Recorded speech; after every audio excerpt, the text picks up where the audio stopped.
Hello, my name is Kate Halloran, and I'll be doing my project over Cipe Pineles and her work as a graphic designer. I will develop the main ideas of her life, her work, and her influence as a graphic designer. I will also be comparing riffing images and concluding. Cipe Pineles was born in Austria in 1908 and died after 60 years in the design industry in 1991. Pineles left a legacy that won't be forgotten. She moved to New York at an early age where her creative juices could flow. She later enrolled at Pratt in Brooklyn, studying fine arts and graphic design. Jumping into the workforce was no problem for Pineles. She was the first art director to illustrate mass-market publications, the first woman to be asked to join the all-male New York Art Directors Club. She directed 17 magazine, Charm magazine, leaving a notable mark on both magazine prints. Not to mention her work on prestigious Vogue magazine, Vanity Fair, and even House and Garden, which was right up her alley because of her love of cooking and culinary.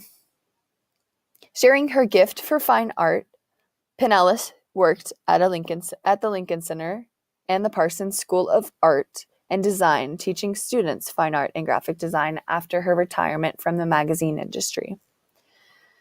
Students of fine art and graphic design were able to continue on her legacy, which is pretty cool because she's transformed the entire graphic design industry.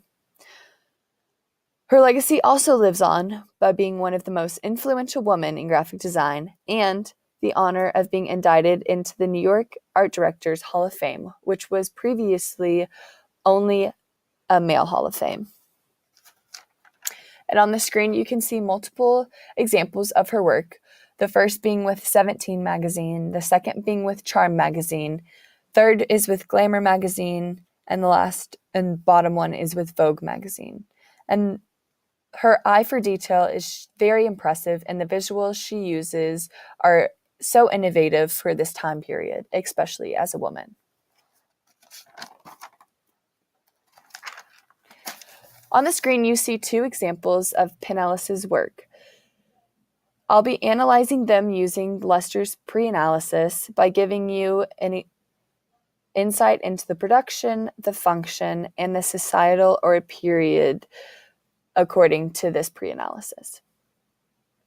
So the production of this magazine cover is that the image was produced by photographs made up of jewelry that were photographed on a black background and pieced together to spell out the magazine's title, Vogue.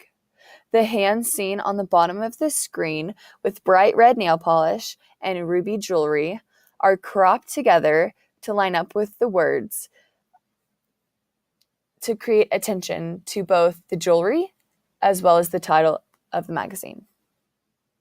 The words were printed on the cover of the photo, which completes the magazine published in 1940. It is the Vogue Edition 12 pattern book. The words are strategically placed to not take away from the main subject of the magazine being the title, but also to create the function of the magazine, which we will get into. This graphic design is used for the cover of a magazine. It is a display of jewelry. And you'll notice in the bottom left corner that it reads Christmas gifts. So the jewelry is strategically placed for promotion of the jewelry as being an ideal gift for you or your significant other for Christmas. So by doing this, she's creating an appeal to the reader or the viewer to pick up the magazine, to be interested in what jewelry you can find later on in the pages. So it's the societal or period, according to Lester's pre-analysis, is shown using the ad, and it's very obvious jewelry that stands out as loud statement pieces that are very unique. You have unique colors, you have unique style, unique design. They're all very strategically chosen from that time period as popular jewelry, or maybe new trends that were not yet catching on. So through this, they were very popular in the mid 1900s and the 1940s.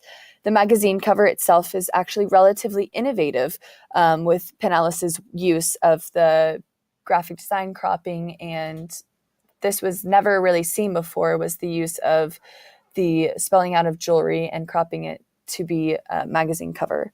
So the way that Pineles is separate, or collects these three separate images, it just engages the attention of the reader and creates a desire to purchase and look through the magazine. So as you can see are two examples of Pineles', or one's an example of Pineles' work and the other is a riffing image, which is similar to Pineles' work. So she was known for her love of cookbooks and culinary throughout living in New York. She would actually host parties and was known very well for keeping up with the New York trend. She was writing cookbooks of her own and enjoyed editing graphic design. So after her graphic design job in the fashion industry was over, she would edit graphics for cookbooks, including cookbooks of her own. So the one on the left is the right is her unique style, which shines through in all of her cookbooks.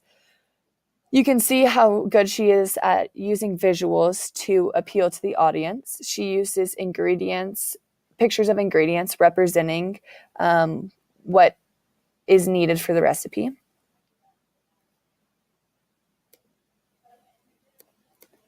You see the wild rices drawn behind the wild rice, and there are images of onions, salt, and pepper, which the viewer can automatically conclude is needed in the recipe without actually reading the recipe.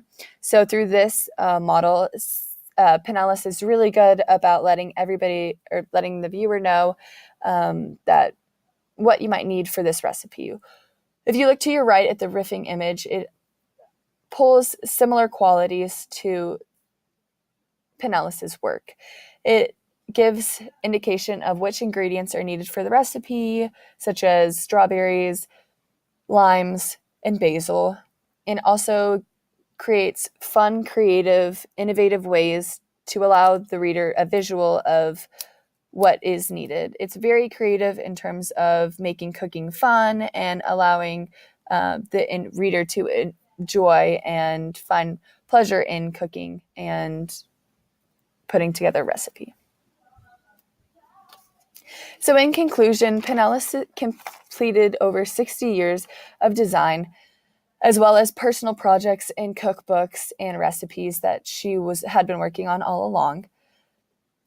Her legacy continues to live on as one of the most influential women in the graphic design industry, and she completely transformed graphic design in her time period. I love hearing about how her parties were so trendy and so fun that it has actually been written in multiple of her biographies.